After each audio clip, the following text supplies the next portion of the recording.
Olá, meu amigo, olá, minha amiga. Como está o início de 2022 para você? Espero que esteja tudo bem e que este ano seja realmente uma bênção para você e para a sua família. E para começar 2022, vamos iniciar com o pé direito. E por que não aprendermos cada vez mais a respeito de Deus, de Sua palavra e de tudo que a natureza criada por Deus pode nos ensinar?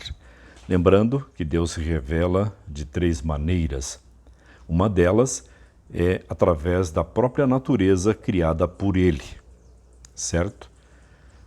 A segunda forma que Deus se revela é na pessoa de Jesus Cristo.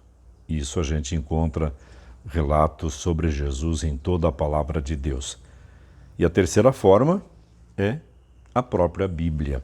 São três meios que Deus se utiliza para entrar em contato conosco, já que, infelizmente, por causa do pecado, não é possível fazer isso face a face, pelo menos por enquanto o pecado reinar neste mundo.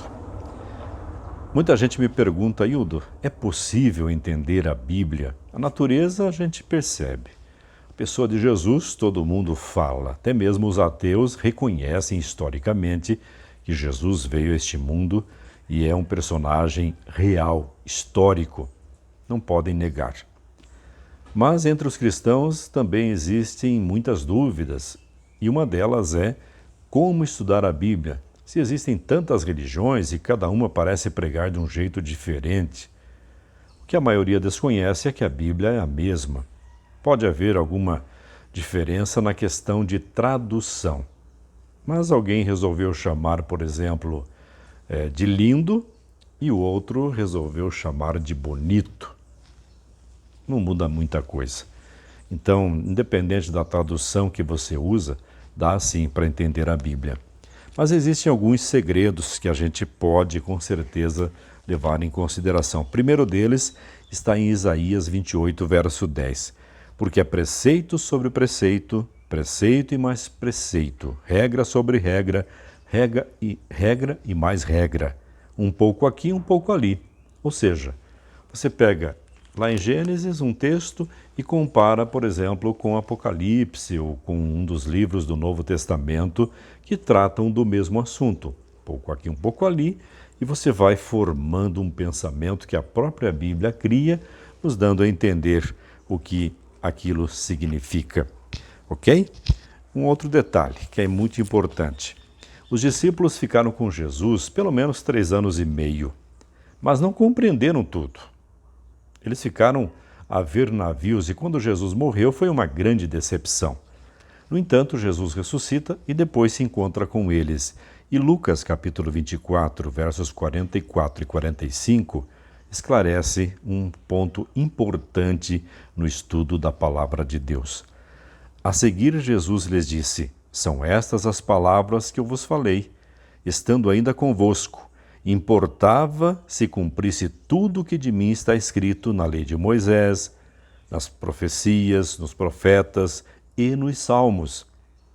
Então lhes abriu o entendimento para compreenderem as Escrituras. Ou seja, se você estuda a Bíblia sem o auxílio do Espírito Santo, você não chega a lugar nenhum. Quer achar uma dúvida para a sua fé? Ou uma justificativa do porquê você não crê na Bíblia? Leia sem a orientação do Espírito Santo e você vai encontrar muita dúvida e muita pergunta sem resposta, porque nós precisamos do auxílio do Espírito Santo. E Jesus precisou dar a entender aos discípulos, pegou as Escrituras e disse: olha, aqui Moisés escreveu isso, nos Salmos está escrito aquilo, nos profetas está sobre mim, e o livro de Salmos então nem se fala. Então tem tanta coisa, ok? Mas é importante a gente levar em consideração também aquilo que a Bíblia ensina. Bem-aventurado aqueles que leem, aqueles que ouvem e aqueles que guardam as palavras da profecia, pois o tempo está próximo. Então, tem que ler, ouvir e entender e guardar. Sem isso, não se chega a lugar nenhum. Hildo, mas tem pessoas que não sabem ler, mas sabem ouvir. Então, tanto quem lê quanto quem ouve consegue colocar em prática, se assim o desejar. Lembrando que hoje tem Bíblia na internet, tem Bíblia em braille para cegos, tem todo tipo de Bíblia que você precise aí, de acordo com a sua necessidade, não é mesmo? Então, feliz é aquele que lê, aquele que ouve, aquele que pratica. Mas temos que levar em consideração um fato importante. Primeiro, nunca acrescentar nada e nem tirar nada da Bíblia, certo? Porque se nós acrescentarmos, nós vamos ficar confusos e confundiremos as pessoas. E se tirarmos alguma coisa da Bíblia, isso também vai criar muita confusão. O que diz Apocalipse 22, versos 18 e 19? Eu, a todo que ouve as palavras da profecia deste livro, testifico, se alguém lhes fizer qualquer acréscimo, Deus lhe acrescentará os flagelos escritos neste livro. Se alguém tirar qualquer coisa das palavras do livro desta profecia, Deus tirará sua parte da árvore da vida, da cidade santa e das coisas que se acham escritas neste livro. Não acrescentar, nem tirar. E uma última situação que nós precisamos levar em consideração é o fato de que nem todas as pessoas compreenderão o que é ensinado na Bíblia. Isso está em Mateus capítulo 13, versos 15 e 16, que diz assim: porque o coração deste povo está endurecido, de mau grado ouviram com os ouvidos e fecharam os olhos, para não suceder que vejam com os olhos, ouçam com os ouvidos, entendam com o coração e se convertam e sejam por mim curados. Motivo? Dureza de coração cega as pessoas. E o verso 16 diz: bem-aventurado, porém, os vossos olhos, porque veem, os ouvidos, porque ouvem. Então, feliz é a pessoa que ouve a palavra de Deus e a coloca em prática. Recapitulando, um pouquinho aqui, um pouquinho ali, buscando orientação da própria Bíblia, e ela vai nos esclarecer pontos difíceis. Segundo, entender que se o Espírito Santo não abrir a nossa mente através de Cristo, nós não vamos compreender também.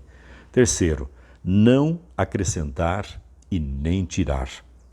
Quarto, ser feliz é uma pessoa que lê, ouve e pratica as coisas que estão escritas na Bíblia. E a última é entender que, infelizmente, por causa da dureza do coração de muita gente, não conseguirão compreender o que está escrito. Tire, quem sabe, um tempo em 2022, faça um projeto de leitura, de estudo da Bíblia, né? No site biblia.com.br tem muitos estudos ali que podem orientar você também. Feliz 2022 e meu desejo é que você conheça cada vez mais a palavra de Deus neste ano. Até o nosso próximo encontro.